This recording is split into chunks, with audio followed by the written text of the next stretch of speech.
Hello team, in this video we're going to talk about edge computing, which is one approach we can use to sidestep some of the limitations we have when exchanging traffic with data centers. So let's go over an example. So here you have a data center on the left and we have users on the right. These users can access applications running on the data center. So this traffic will traverse local infrastructure and then the internet and then arrive at the data center and then will traverse the path back. So this we have discussed incurs additional latency and will consume bandwidth on all of these intermediate networks.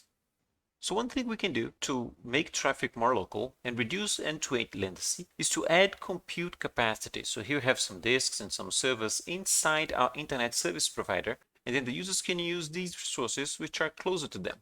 So the traffic will be local, we will only traverse this local infrastructure, and the latency will also be smaller because the servers and the storage is closer to the user. And this approach of placing storage and compute inside internet service providers is very used today. It's widely used by content delivery networks, so Facebook, Netflix, Akamai, and Google. So all of these companies that transfer a lot of traffic have some solution that allows them to place servers inside an ISP so that we can localize traffic. For example, this is an image that I took from Netflix's OpenConnect website, and it shows exactly what we had in the previous slide. So here is how Netflix serves users. It has a lot of servers, and then it exchanges traffic with the ISP, and then the ISP can send this traffic to its users. When ISP uses Netflix's OpenConnect, then they get their own OpenConnect servers, and these OpenConnect servers can also serve users. So when a user accesses Netflix, gets served by the OpenConnect appliance, then the traffic is all inside the ISP. So this is lower latency and more bandwidth and cheaper bandwidth for the ISP because it doesn't transit other networks. And of course, if the user requests a video that's not on the OpenConnect appliance, then this user will receive the video from Netflix's centralized servers, but having the OpenConnect appliance inside the ISP will reduce the amount of videos that will traverse the rest of the internet. So this will reduce costs for the ISP and will improve bandwidth so the users might actually get better video quality. So Netflix's OpenConnect is an example of how we can use compute inside ISPs to improve performance and reduce costs. And we can go a step further and put compute even closer to the user. So there have been some projects about creating smart gateways. For example, we all have gateways in our homes, like modems, DSL modems, cable modems. These days we have fiber modems. So if we had more capacity, compute capacity and store capacity on these devices, we could run applications on them. We could, for example, control other home appliances, and we could share these resources with our neighbors, and then we could have our own local neighbor or building network, and we could have a local compute with much lower latency and not traversing even the local infrastructure. So this would be even better in terms of traffic locality and latency.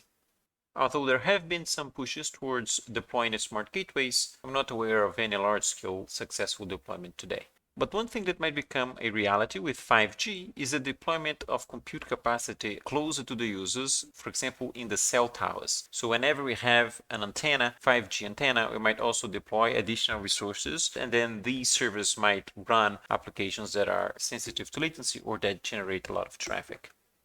Now, it's interesting to see that this push towards edge computing is distributing the compute capacity so that it comes closer to the user.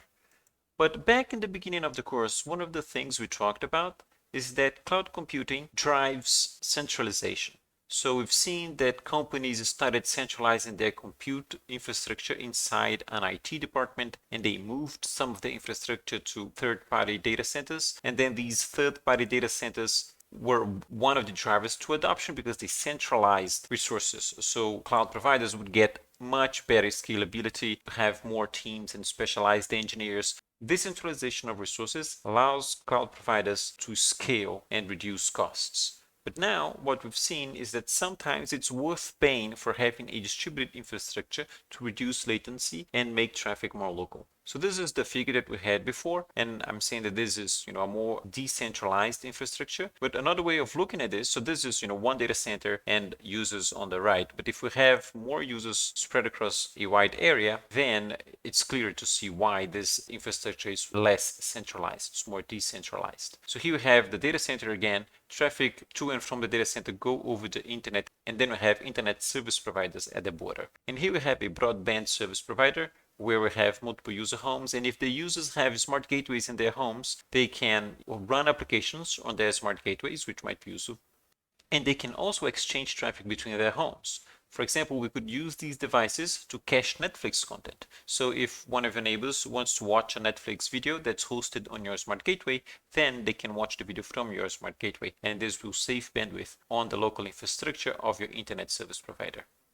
And of course, we can have other service providers. For example, here we have a wireless service provider that might also have its own decentralized compute infrastructure, and we might have another service provider that has both mobile users and broadband users, and they can also benefit from having this local compute. This is the main idea behind edge computing. It's one way in which we can push compute and storage closer to the users, and this is useful for applications that require low latency or send a lot of bandwidth.